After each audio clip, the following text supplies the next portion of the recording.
c'est probablement le pointeur qui donne au C toute sa puissance. Alors, qu'est-ce que c'est qu'un pointeur? C'est tout simplement une variable qui prend en valeur des adresses mémoire. C'est-à-dire la seule différence avec les autres variables, c'est qu'elle prend comme valeur des adresses mémoire. Et ce qui va nous permettre d'accéder à la mémoire directement. Ce qui fait que on est juste au-dessus de l'assembleur, en fait. C'est la caractéristique du C et du C++. Et donc, ce sont des langages très, très puissants pour ces raisons. Donc, le pointeur dispose de 4 opérateurs dédiés qu'on va étudier. Celui-ci, c'est adresse 2, qui permet de récupérer une adresse mémoire. L'étoile, qui permet d'accéder à une adresse mémoire. Et les deux derniers, ce sont des contractions de l'étoile.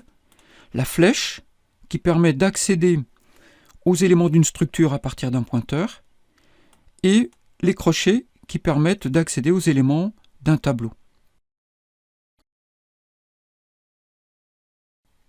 Lorsque dans un programme, on déclare une variable, quel que soit son type, la machine réserve en mémoire un espace qui va permettre ensuite d'écrire des valeurs ou de lire des valeurs. Par exemple, là, la machine va réserver un espace pour un int, c'est-à-dire 4 octets. Le pointeur va permettre justement d'accéder à l'espace mémoire d'une variable en récupérant son adresse. Alors pour avoir un pointeur, là je veux un pointeur d'entier, c'est l'étoile en fait qui caractérise le pointeur. Donc int étoile, ça veut dire que j'ai un pointeur, une variable de type pointeur sur entier.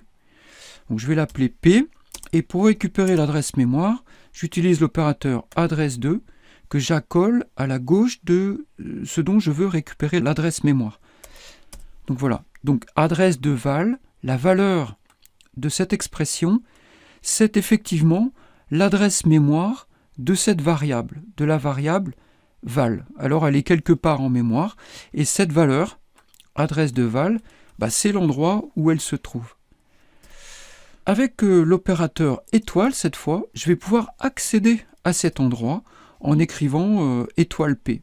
Donc étoile P me permet de basculer sur l'adresse contenue par P, c'est-à-dire sur la variable val.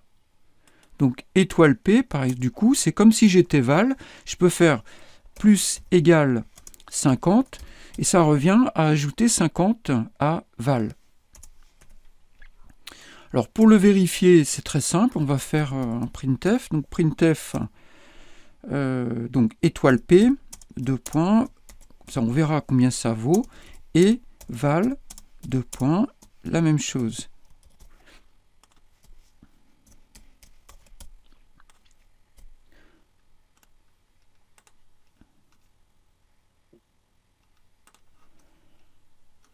Voilà, donc là on peut vérifier.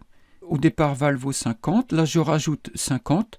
Et on peut vérifier ici que étoile P, ça m'affiche 100. Et val, pareil, ça m'affiche 100 également. P contenant l'adresse de val, étoile P et val, c'est la même chose.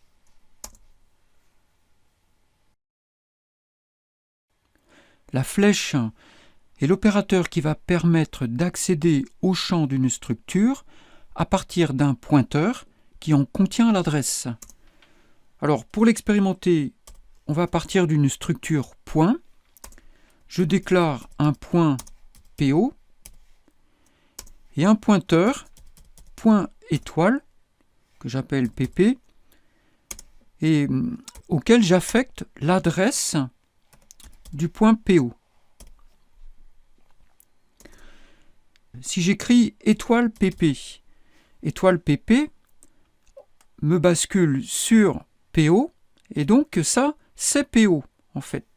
Donc par exemple, si je mets des parenthèses d'ailleurs, et le point, ici, on voit que je peux tout à fait accéder à X, mettre une valeur dedans. Bon, cette écriture est possible, mais elle n'est jamais utilisée. Ce qui remplace l'étoile pour les structures, c'est la flèche. Voilà ce qu'on écrit.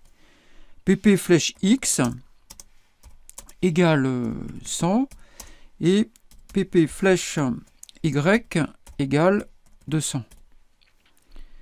On va pouvoir l'imprimer.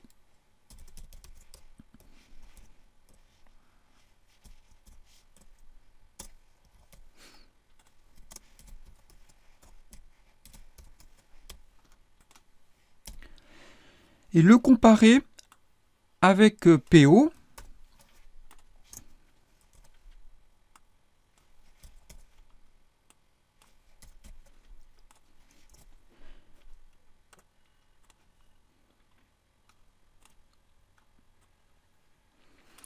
On voit bien que c'est la même chose.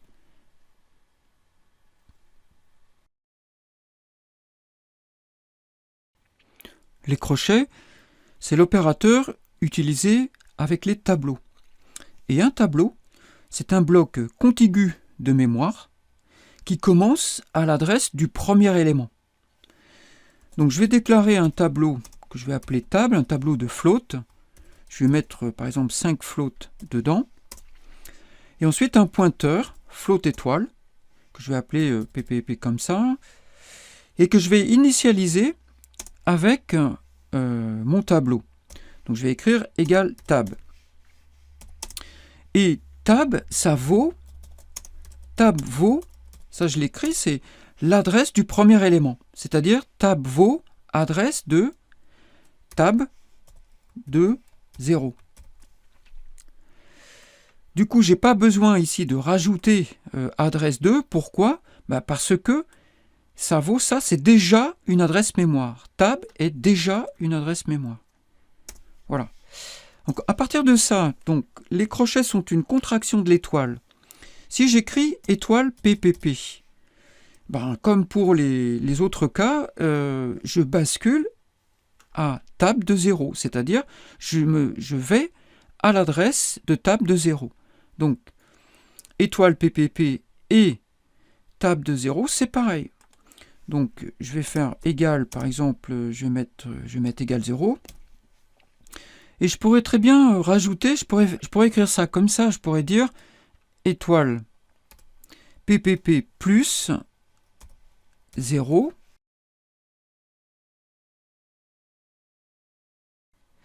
Ça, je peux très bien le reprendre et je peux écrire ça comme ça. Donc là, je peux mettre plus 1 et je vais mettre 10 ici. Alors, qu'est-ce qui se passe quand j'écris ça, en fait? PPP, c'est un pointeur de float, donc il contient des adresses de float. Donc si je rajoute 1, ça veut dire qu'il se déplace de size of float multiplié par 1. Donc il se déplace de 1 float, il se déplace de 4 octets en mémoire à partir de l'adresse de départ, qui est PPP. Alors je peux faire la même chose en me déplaçant de 2.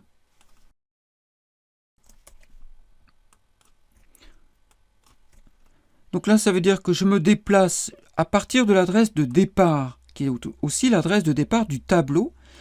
Je me déplace de size of float que multiplie 2, c'est-à-dire de 2 floats en mémoire. Voilà, et vous voyez que là, on retrouve le principe des indices. Les indices, c'est simplement ça. C'est à partir de l'adresse de départ, pour accéder à l'élément voulu, par exemple, si je veux accéder au numéro 2, c'est-à-dire le troisième, je me déplace à partir de l'adresse de départ de size of float que multiplie 2. Alors, on va remplir le tableau en passant par une boucle. Donc, int i égale 0, i inférieur à 5, i plus plus.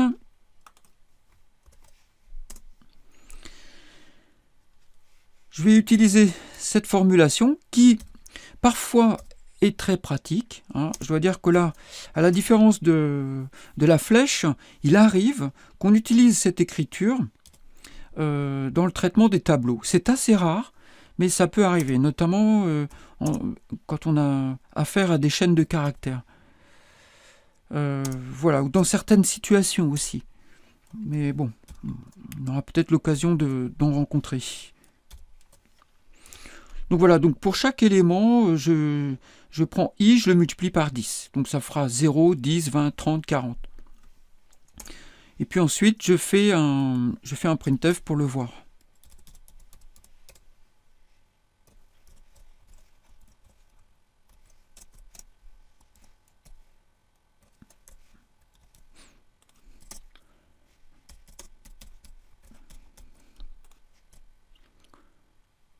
Voilà, donc PPP I, c'est équivalent en fait à étoile PPP plus I. Ces deux formulations-là, celle-là et celle-ci, c'est la même chose. Je compile.